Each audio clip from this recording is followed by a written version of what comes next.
My name is Maya, and for 2 years, I called her my best friend. I let her into my home, my secrets, and my family's heart.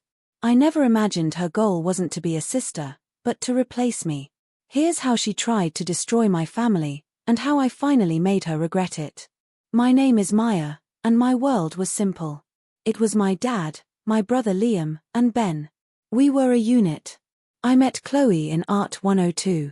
She was alone at an easel, mixing a color so perfect it hurt. "That's stunning," I said. She jumped, then smiled. It was wide, warm. "Thanks. I'm Chloe. You're Maya, right? I love your use of negative space in the last project. No one ever noticed that. You saw that?" "Of course. It was the best piece there." We talked for an hour. Her laugh was easy. Her stories were funny. But there was a sadness behind it all. "My family's kind of a mess," she said, shrugging. "I'm basically on my own." "It's fine." It wasn't fine. I felt that familiar ache to fix things. "Come to dinner at my place Friday. My dad makes a mean meatloaf." Her eyes lit up. "Really? I don't want to intrude." "You wouldn't be." That Friday, she charmed them all. "This salad is incredible, Chloe," Dad said, taking a third helping.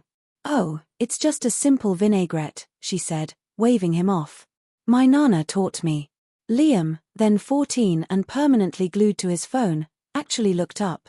"You play Galaxy Quest?" he asked, incredulous. Chloe grinned. "Dude, I'm a level 70 archmage. Fight me." Ben leaned over to me, whispering. "She's cool. Really down to earth." I beamed. "Told you." She became a fixture. My shadow. My other half. But slowly, the light started to bend around her. One night, I aced a tough biology midterm. I was buzzing when I got home. "Dad." I got a 94. He looked up from the table, where Chloe was showing him a spreadsheet. "That's great, honey. Chloe, these budget categories you set up for the household expenses are genius. Why can't you be more organized like Chloe, Maya?" The buzz died. Chloe gave me a sympathetic pout. "I'm sure you have other strengths, Maya." Another time, Ben was telling a long, complicated joke. I didn't get the punchline. I never did. Chloe burst out laughing, clutching her stomach. "Oh my God, Ben, that's so dark." "That's hilarious." Ben shot me a look. "See? Chloe gets my sense of humor." "I guess I'm just not that clever," Chloe sighed, still giggling. "It takes a special mind." A cold knot tightened in my stomach. But I untied it. I was being paranoid. She was just helpful. Then came my 21st birthday dinner. The house was loud, full of my friends. Chloe had insisted on handling the food. "It's your day. You relax." I went to find Ben. I needed a quiet moment with him. I pushed through the kitchen door. And I froze. They were by the sink. Chloe was hugging Ben, her head tucked against his chest. His arms were around her, one hand rubbing her back. It was too long. Too close. Then Chloe's head turned. Her cheek rested on his shoulder, and her eyes found mine over his back. She didn't jump. She didn't pull away. She just looked at me. Her eyes were clear, calm, and utterly empty of any guilt. There was a flicker there, a silent message that shot through the noisy room straight into my heart. It wasn't, "I'm sorry you saw this." It was, "Look what I can do." Ben followed her gaze and finally stepped back. "Maya, hey." Chloe was just upset. Her cat got sick today. She was really worried about it. Chloe's face instantly crumpled into distress. A perfect, practiced mask. "I'm so sorry, Maya. I didn't mean to kill the vibe on your birthday." I just stood there, the happy noise from the other room feeling like it was coming from another planet. The knot in my stomach wasn't cold anymore. It was a solid, icy rock. "Right," I finally said, my voice sounding strange. "The cat." I turned and walked out, leaving them in the bright, deceptive light of my kitchen. I waited a week after my birthday to say anything. The silence between Ben and me had become a third person in the room. "We need to talk about Chloe," I finally said, my voice thin in the dark of his car. He sighed, a long, weary sound. Not this again, Maya. I saw how she was hugging you.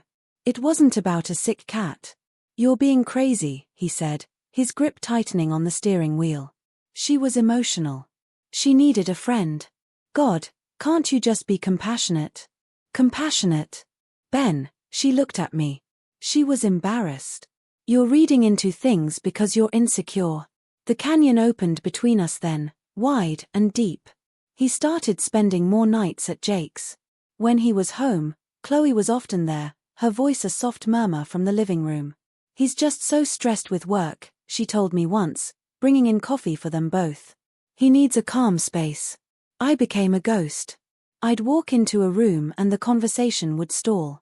Dad started saying, Chloe helped me restructure the car payment. Saved us $90 a month. Practical, that one. Liam, slouching at the dinner table, would only engage if Chloe asked. Chloe gets it. The teachers at your school are actually out to get you, Liam. One afternoon, I needed comfort. I went to my jewelry box, to the small velvet pouch at the back. My mother's locket. The one she wore every single day. The one thing I had left. The pouch was empty. My blood went cold. I tore my room apart. Nothing. Days passed. I was a raw nerve, jumping at every sound. Then, I saw it. Chloe was bending to get a textbook from her bag, and a delicate silver chain slipped from under her collar. The small, oval locket swung into view. I crossed the room in 2 strides. My hand shot out, fingers closing around the pendant. It was still warm from her skin. Give it back, I hissed, my voice trembling. She gasped, straightening up. Maya, you're hurting me. This was my mother's. You took it from my room. Tears, instant and perfect, welled in her eyes. I borrowed it. I just wanted to feel close to her, to you. She seemed so wonderful. I'm so sorry. Her crying grew louder, a performance for the audience now rushing in. Dad appeared, Liam behind him. What in the world is going on? She stole Mom's locket. I yelled, the tears finally breaking free, hot and ugly. Chloe sobbed, covering her face. I just admired it. I was going to put it back. Dad's face hardened as he looked at me, my cheeks streaked, my fist clenched around the necklace. He looked at Chloe, the picture of wounded remorse. Maya, stop this right now, he said, his voice low and firm. Stop being so possessive. Can't you see Chloe admires your mother's memory, too? Is that a crime? The world didn't just crack. It vaporized. His words weren't just a defense of her, they were a erasure of me, of my grief, of my right to what was mine. My hand went limp. The locket dropped, dangling from Chloe's neck again. I looked at Liam. He stared at the floor, ashamed, for me or for them, I didn't know. That was it. My heart wasn't breaking. It was powder. I didn't say another word. I turned and walked upstairs. I packed one bag. Jeans, sweaters, my sketchbook. I left the locket. Taking it felt like it would make her the winner somehow. When I came down, they were in the living room. Chloe's sniffles had subsided. Dad had his arm around her shoulders. He stood up. Maya, don't be dramatic. Let's talk about this. I walked past him to the front door.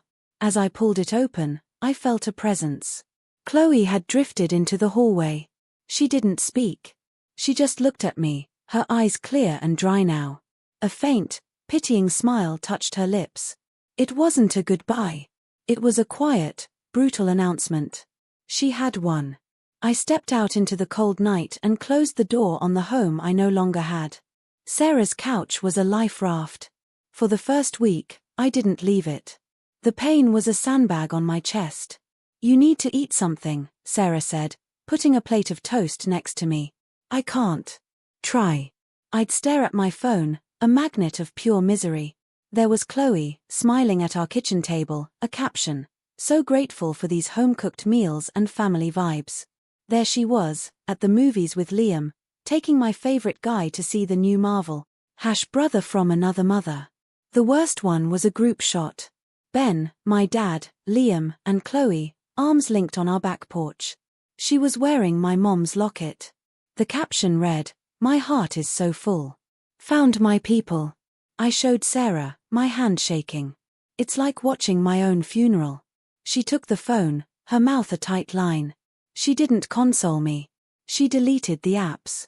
"Stop drinking the poison. I need to see. You need to breathe," she cut in, her voice firm. "You feel it all, Maya. The betrayal, the anger, the god-awful hurt. You feel it until you're sick of feeling it. Then you get up." Getting up was slow. Agonizing.